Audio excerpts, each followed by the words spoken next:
ជំរាបសួរលោកគ្រូខ្ញុំឈ្មោះឈួយឈៀននៅក្នុងក្រុម AQ5 ហើយនឹងខ្ញុំធ្វើការបង្ហាញអំពី comment តាក់ទងនឹងការ redirection នៅក្នុង Ubuntu server អញ្ចឹងជាដំបូងយើងធ្វើការ connect SH ចូលទៅក្នុង Ubuntu របស់យើងជាមុនសិន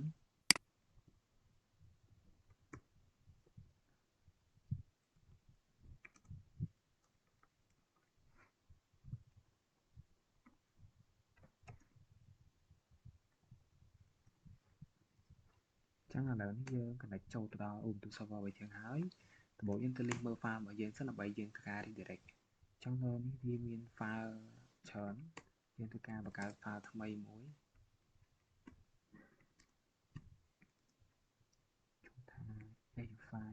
អញ្ចឹងក្រោយពីយើងបង្កើត file ហើយយើងទៅមើល file ហ្នឹងគឺបានបង្កើតហើយយើងធ្វើការ redirect ចូលដែរ command redirect ហ្នឹងយើងធ្វើការវាយ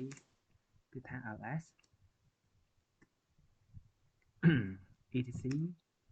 ចឹងបោះសញ្ញាព្រួយសញ្ញាធំមួយដើម្បីធ្វើការ redirect អញ្ចឹង redirect ទៅកាន់ file ឈ្មោះថា au5.txt អញ្ចឹងក្រោយពីយើង redirect ហើយយើងចូលទៅមើលថាយើងបាន add អីគេខ្លះចូលក្នុងហ្នឹងអញ្ចឹងវាយ command ពាក្យថា cat ហើយចង់មកឈ្មោះ file របស់យើង txt អញ្ចឹងយើងឃើញថាវាបាន add data ចូលជាច្រើនតាក់ទងនឹង command គឺធ្វើការ add បន្ថែមទៅលើ file ដែលយើង redirect មកហ្នឹងយើងវាយ command ថា ls ដដែល /etc តបមកសញ្ញាព្រួយធំនេះតែយើងធ្វើការថែមមួយទៀតដើម្បី add ថែមទៅលើ file របស់យើងមុនហ្នឹង .txt អ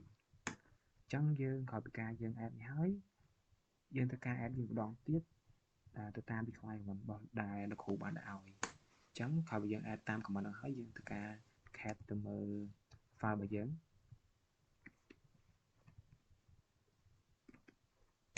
ហើយយើងឃើញថា data គឺ add ចូលច្រើនជាងមុន data ដែលយើង add វា2ដងទៅលើ file ហ្នឹង